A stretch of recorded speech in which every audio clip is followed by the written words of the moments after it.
Bonjour à tous. Je vais maintenant vous présenter notre interface d'échange entre le thérapeute et le patient et qui va également permettre au thérapeute et à son patient de voir l'évolution du patient dans sa rééducation motrice.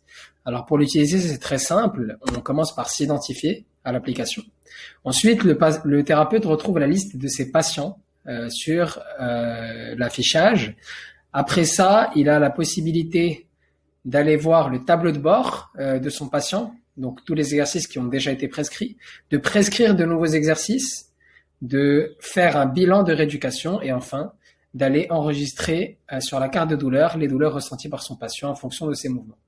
Pour vérifier qu'est-ce qui a été fait par le patient, donc on clique sur l'articulation et le mouvement qu'on a déjà prescrit et on vérifie qu'est-ce qui a été fait par le patient par rapport à ce qu'on a prescrit grâce au graphique. Ensuite, on peut prescrire des exercices de rééducation motrice.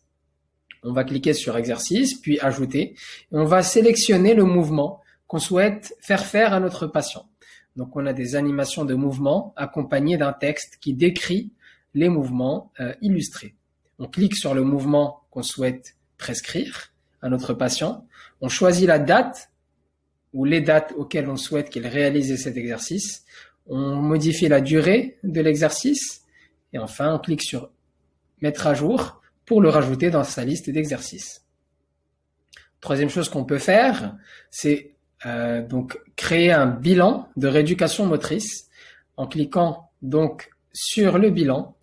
On a le choix de prendre un des bilans préexistants dans la base de Abilup, ou bien on peut rajouter nos bilans de rééducation motrice qu'on utilise dans notre cabinet ou dans notre centre de rééducation motrice. Donc ici, on a la liste des bilans.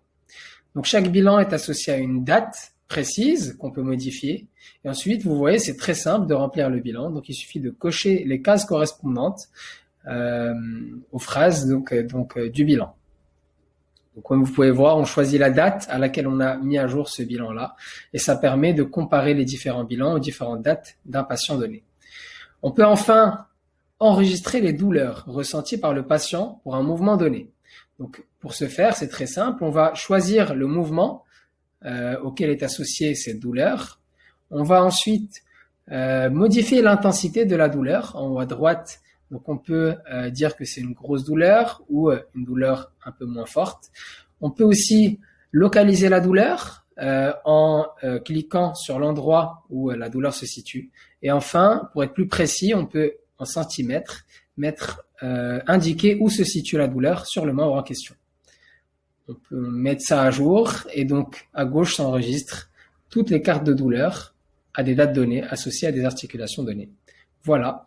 Ensuite, vous pouvez modifier le profil de votre patient en mettant par exemple sa pathologie, ses données personnelles et pourquoi pas séance par séance mettre des notes associées à sa consultation. Voilà.